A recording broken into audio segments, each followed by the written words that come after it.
Dear student, हम physics का first lesson वैद्युत आवेश एवं क्षेत्र पढ़ रहे हैं, जिसमें आज हम पढ़ेंगे विद्युतदर्शी। विद्युतदर्शी एक वह उपकरण है जो किसी वस्तु पर उपस्थित आवेश की ध्रुवता का पता लगाने के काम में आता है कि उस वस्तु पर आवेश धनात्मक है या ऋणात्मक है। किसी वस्तु पर आवेश की ध्रुवता का पता लगाने वाला उपकरण विद्युतदर्शी कहलाता है। इसके लिए हम स्वर्ण पात्र विद्युतदर्शी का अध्ययन करेंगे। इसमें कांच का एक ये जार है जिसमें ऊपरी सिरे पर एक कॉर्क लगा हुआ है और कॉर्क में एक ऊर्ध्वाधर धातु की छड़ लगी हुई है, जिसके ऊपरी भाग में एक घुंडी है। निचले सिरे पर दो सोने की पत्तियां वी आकार में लगी हुई हैं और इस पर पहले से ही कुछ आवेश उपस्थित है। जब इस धात्विक घुंडी के पास एक आवेशित छड़ का संपर्क दर्शाया गया है, तो डेफिनेशन तो आ जाएगी, किसी वस्तु पर आवेश की ध्रुवता का पता लगाने वाला उपकरण विद्युतदर्शी कहलाता है। इसकी बनावट और क्रियाविधि को हम संक्षिप्त में इस प्रकार से समझेंगे कि धातु के एक जार में, कांच के एक जार में एक धात्विक छड़ ऊर्ध्वाधर लगी होती है, जिसके ऊपरी सिरे पर घुंडी और निचले सिरे पर सोने की पत्तियां होती हैं और एक आवेशित छड़ संपर्क में होती है। जैसे ही आवेशित छड़ इस धात्विक घुंडी के संपर्क में लाई जाती है तो इस पर उपस्थित पहले आवेश है और ये धन आवेश या कोई भी ऋण आवेश जब इस छड़ के माध्यम से निचले सिरे पर आता है तो ये दोनों सिरे अलग अलग हैं।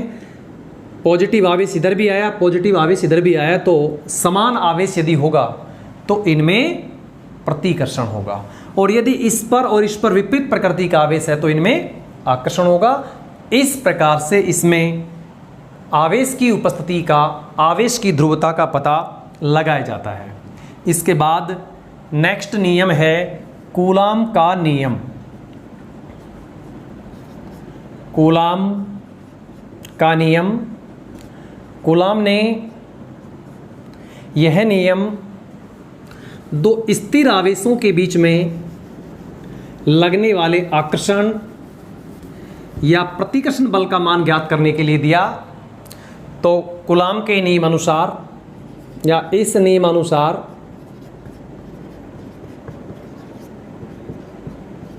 दो स्थिर आवेशों के मध्य लगने वाला आकर्षण या प्रतिकर्षण बल, आकर्षण या प्रतिकर्षण बल उन दोनों आवेशों के परिमाण के गुणनफल के समानुपाती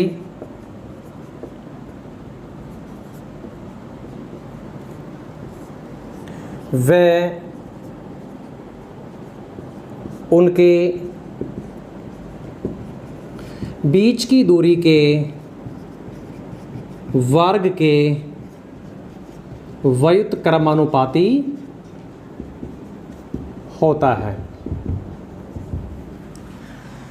तो इसका मैथमेटिकल रूप होगा, इस कूलाम के नियम को व्युत्क्रम वर्ग का नियम भी कहते हैं। माना दो स्थिर आवेश हम लेंगे कि जैसे हमारे पास एक आवेश Q1 है, एक आवेश Q2 है और ये दोनों एक दूसरे से स्मॉल r दूरी पर स्थित हैं। तो कूलाम के नियम अनुसार लगने वाला जो बल है वो इन दोनों आवेशों के गुणनफल के समानुपाती होगा या इनके परिमाण के गुणनफल के समानुपाती होगा। मतलब डायरेक्शन का इंपॉर्टेंस इसमें नहीं है। समीकरण 1 डाल देंगे और यही जो फोर्स है ये इनकी बीच की दूरी के वर्ग के व्युत्क्रमानुपाती होगा। समीकरण नंबर 2। इन दोनों समीकरणों की सहायता से फाइनल जो बल का मान होगा समानुपाती आएगा Q1 Q2 और व्युत्क्रमपाती आएगा R। तो F समानुपाती Q1 Q2 बटे R स्क्वायर। समानुपाती का जब निशान इसमें से हटेगा तो एक कांस्टेंट प्राप्त होगा Q K, और इसका सूत्र ये प्राप्त हो जाएगा K Q1 Q2 बटे R स्क्वायर।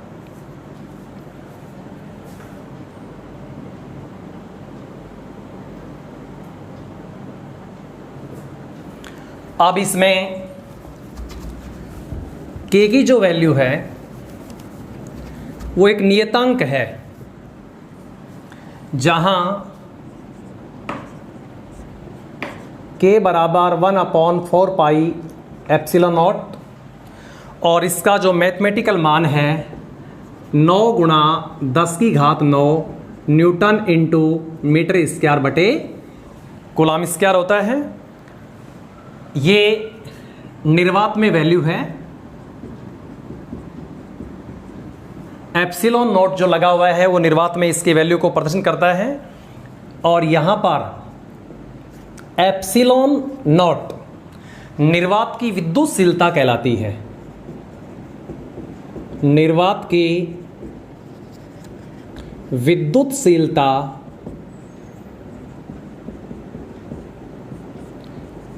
कहलाती है। इस नियम को हम माध्य में भी ज्ञात कर सकते हैं। उसमें इसकी एक वैल्यू चेंज होगी, तो हम कह सकते हैं कि निर्वात में जो बल लगेगा K का मान उस समीकरण में रख देंगे 1/4 pi epsilon not Q1 Q2 बटे में R स्क्वायर। ये फाइनल फॉर्मूला हमें प्राप्त हो जाएगा। इसमें यदि दोनों स्थिर आवेशों के बीच में, दोनों स्थिर आवेशों के मध्य में निर्वात की जगह क्या हो, माध्यम भरा हो। निर्वात में एप्सिलॉन नॉट आया था, यदि उन दोनों आवेशों के बीच में माध्यम रखा हुआ हो तो उस कंडीशन में कूलाम बल, तो कूलाम बल का जो मान आएगा उसको हम Fm कहेंगे, और एप्सिलॉन नोट ने आकर के एप्सिलॉन आएगा, और बाकी राशि Q1 Q2 बटे R स्क्वायर प्राप्त हो जाएगा। तो ये माध्यम में बल हो गए। इनमें केवल विद्युतशीलता का अंतर है। एप्सिलॉन माध्यम की विद्युतशीलता है, एप्सिलॉन जो है माध्यम की विद्युतशीलता कहलाती है।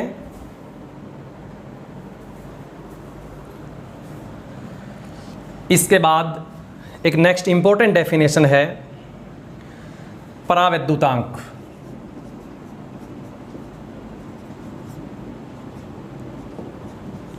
या इसका नाम जो है आपेक्षिक विद्युतशीलता भी है।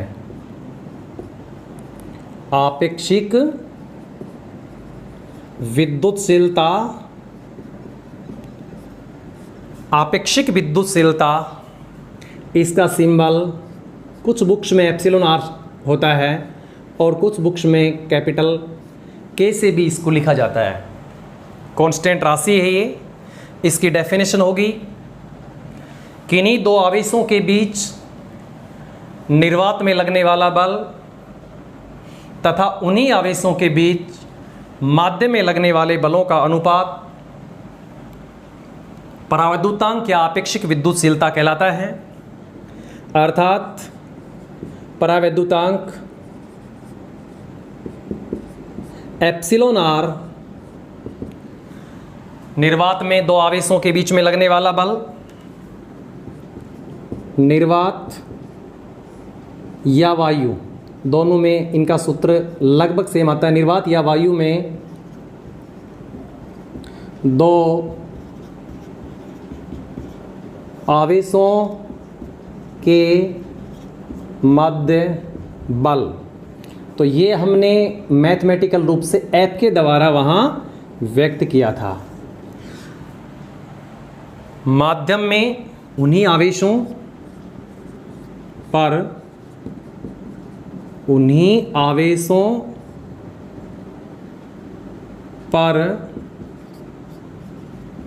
माध्यम में बल जिसका मान Fm है, दोनों की वैल्यू हमने पहले ज्ञात कर ली है। तो इसका फॉर्मूला हो गया एप्सिलॉन R बराबर F बटे में Fm। इनके F और Fm के मान इसमें रखेंगे, जिससे हमें एप्सिलॉन R का मान आ जाएगा।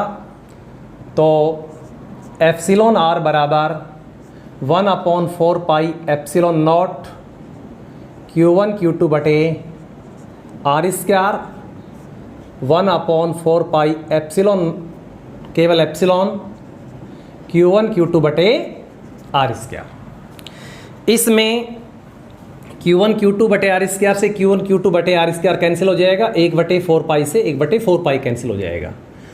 तो नीचे से जो राशि है एप्सिलॉन, ये ऊपर चला जाएगा और एप्सिलॉन जो जीरो नीचे है वो नीचे रहेगा। तो एप्सिलॉन R का जो मान आया एप्सिलॉन बटे एप्सिलॉन जीरो, एप्सिलॉन बटे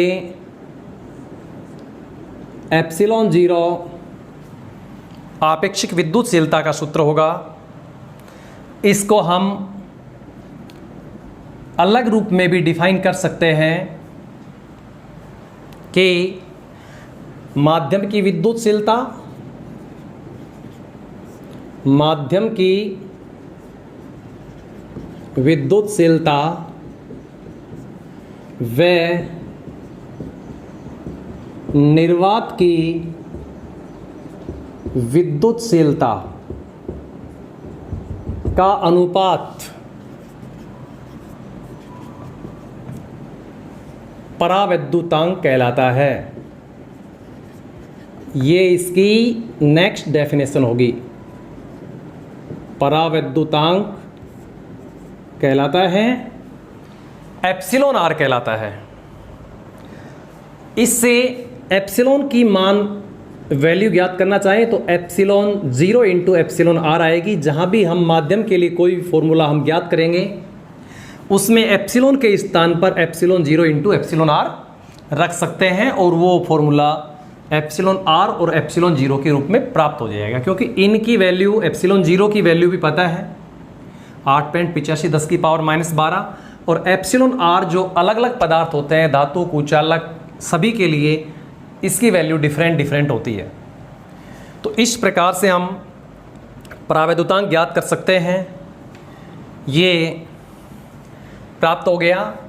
अब यदि हमें माध्यम में जो बल ज्ञात किया था, दो आवेशों के बीच में माध्यम में बल ज्ञात किया था, उस सूत्र को इस रूप में भी लिख सकते हैं। दो आवेशों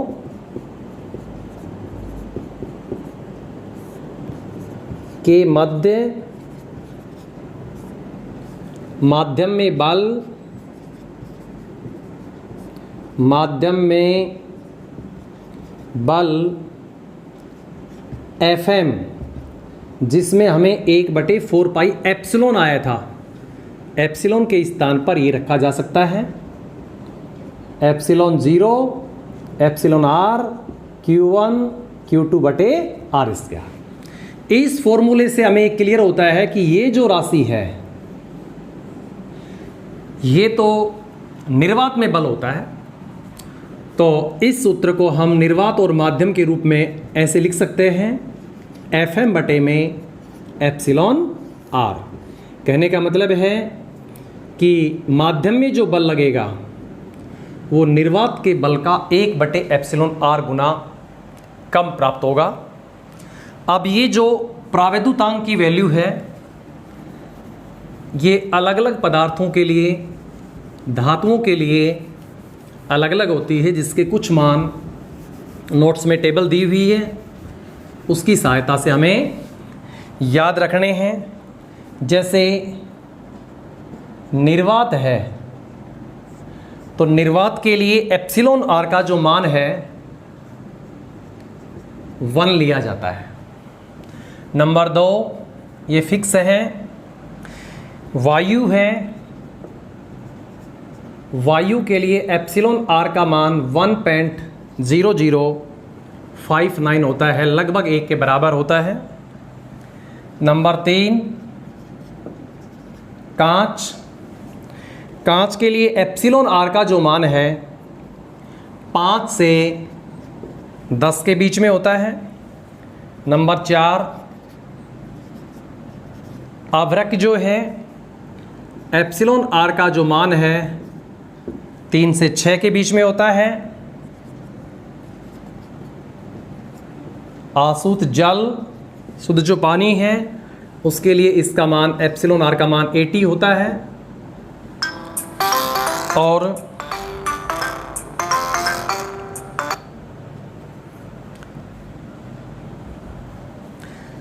सुचालक जो धातुएं हैं उनके लिए ध्यान रखने योग्य इंपॉर्टेंट है, epsilon R equal to infinite होता है। तो इस प्रकार से एप्सिलॉन आर की कुछ ये वैल्यू होती हैं।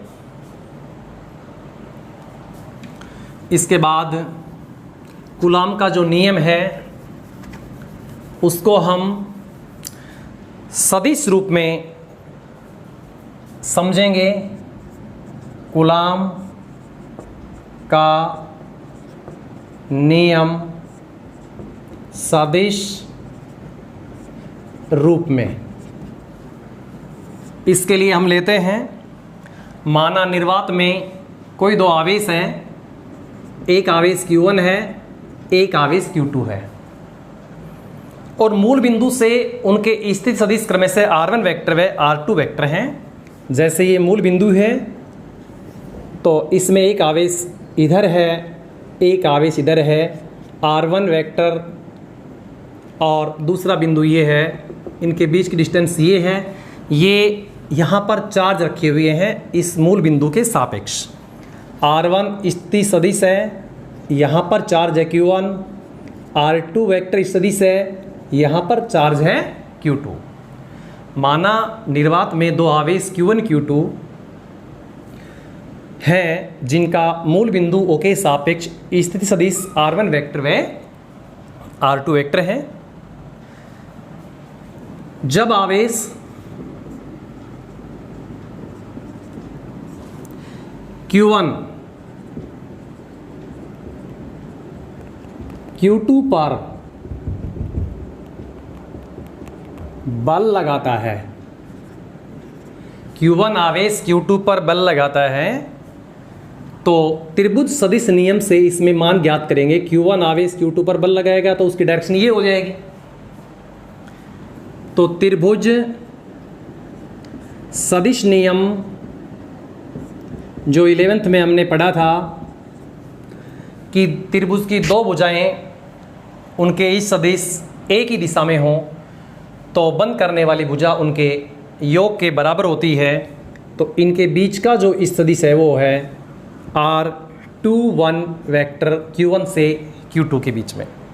तो सदिश त्रिभुज नियम से R1 R21 का मान इसके बराबर आएगा, R1 वेक्टर प्लस में R21 वेक्टर की वैल्यू जो है R2 वेक्टर के बराबर होगी। और R21 वेक्टर ज्ञात करें तो R1 वेक्टर का पक्षांतरण कर देंगे, ये वैल्यू आ जाएगी समीकरण नंबर 1। R21 1 के कारण 2 पर बल लगेगा तो R21 ज्ञात करना है। जिस पर फोर्स है ना वो पहले आएगा, 2 पर बल ज्ञात कर रहे हैं। कूलाम नियम से, कूलाम नियम से आवेश Q2 पर बल F21 सदिश रूप में इसको लिख सकते हैं। वही सूत्र है जो हमने इसके नियम में पढ़ा था Q1 Q2 बटे इनके बीच की डिस्टेंस का मापांक का वर्ग R21 कैप, ये वैल्यू प्राप्त होगी। और हम जानते हैं कि कोई भी जो एकांक सदिश होता है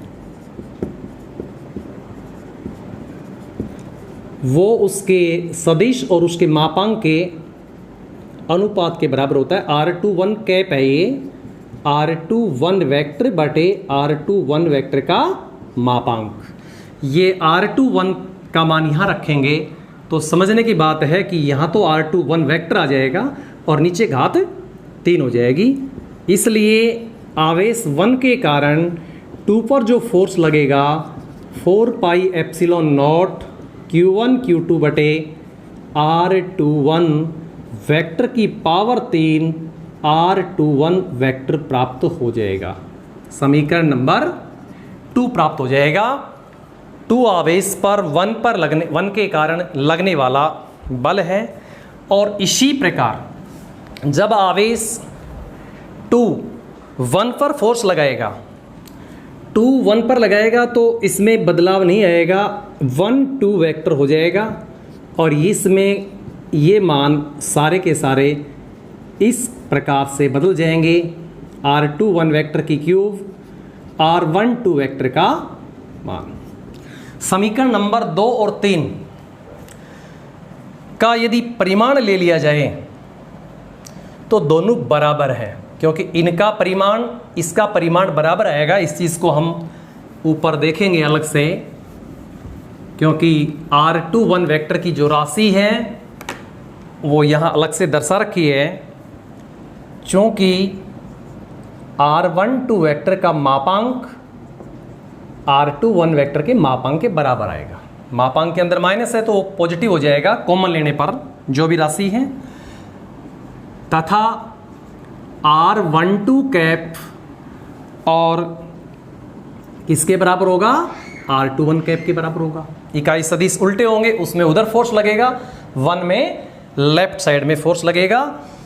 और बिना मापांक यदि बात करें तो भाई R12 वेक्टर का जो मान होगा माइनस में R21 आएगा।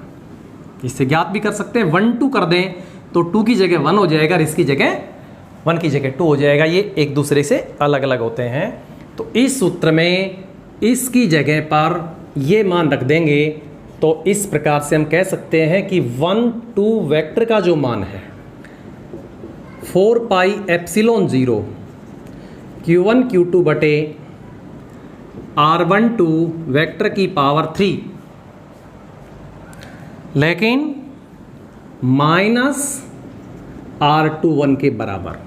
अब हम उनकी तुलना कर सकते हैं समीकरण 2 नंबर की और समीकरण 3 नंबर की। 2 और 3 की कंपेयर कर सकते हैं। तो समीकरण नंबर 3 और ये हो गया 4। 2 नंबर 2 पर 1 के कारण लगा और 4 नंबर 1 पर 2 के कारण लगा है। तो इनमें ये हो जाएगा F12 वेक्टर और ये सारी वैल्यू किसकी है? F21 वेक्टर की, केवल माइनस का चिन्ह आगे आ जाएगा, ये प्राप्त हो जाएगा, माइनस आगे आ जाएगा। और ये सारी वैल्यू किसकी है? समीकरण नंबर 2 की है।